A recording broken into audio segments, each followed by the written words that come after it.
بسم الله الرحمن الرحيم، والصلاة والسلام على أشرف المرسلين سيدنا محمد سيد الخلق أجمعين.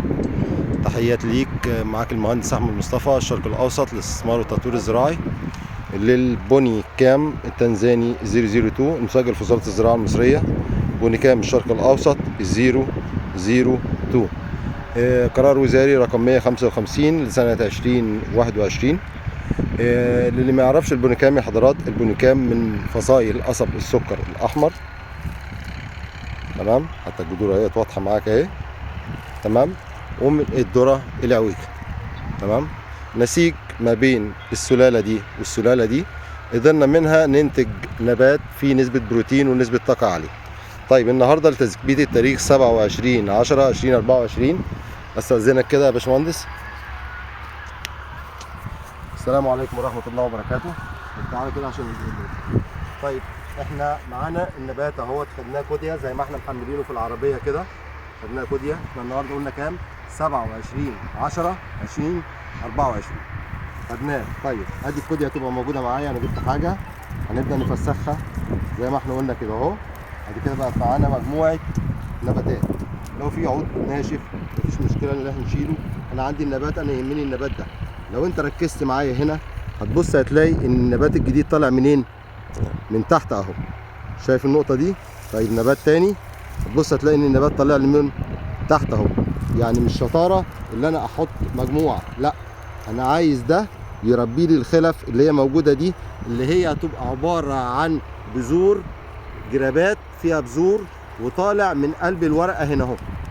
مش هتبقى الورقة الطويلة بقى في الفترة اللي جاية في فترة الشتاء، لا خالص، لا خالص. لو في حاجة قريبة هي حاجة، في حاجة موجودة بعيدة هنا.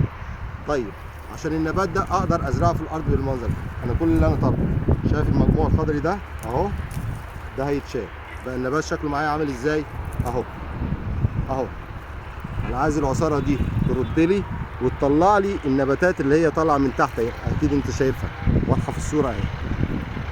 تمام، في الفتره دي اهي، لا اكتر ولا اقل. ده يطلع على العلف، احنا مش محتاجينه خالص، لان هو ده النبات كده كده مش هو اللي هيستمر معايا. ده يطلع على العلف وده يطلع على الارض بكل بساطه. ده يطلع على العلف وده يطلع على الارض. يعني الجمال كمان انا باعت مع العربيه 5 جرام اندول، يتعمل حوض جميل ويتحش زي كده ويترص في الحوض لمده 6 ساعات، مش عايز زياده عن 6 ساعات. تبدا الجذور دي ايه اللي يحصل لها؟ بدل ما هي ناشفه كده، النبات هو جاي مفيش مشكله هتشتغل، هتطرح كل الجذور دي وهتاخد، هتمص المنشط بتاع الجذور. لما تيجي تنزل معاك في الارض هتبقى سريعه. طب التسميد، خلي الخشب مع حمض الفسفوريك بمعدل 3 لتر خل خشب ل5 لتر او 7 لتر حمض فسفوريك، يتضافوا الاثنين مع بعض للفدان اثناء الري واثناء الزراعه. هتاخد اعلى معدلات انتاج في وقت قصير جدا. النبات قوي، الشغل قوي، بسم الله ما شاء الله. عايزين نقول ان ايه؟ ان احنا نحاول على قد ما نقدر نفهم النبات عشان ازاي نقدر نشتغل عليه.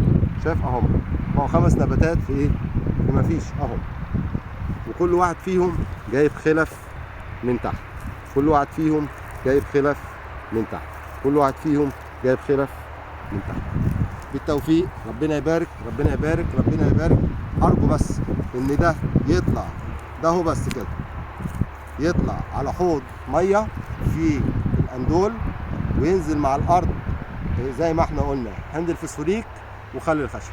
تحياتي وبالتوفيق. السلام عليكم ورحمه الله وبركاته. موسم طيب وعربيه طيبه ان شاء الله. السلام عليكم.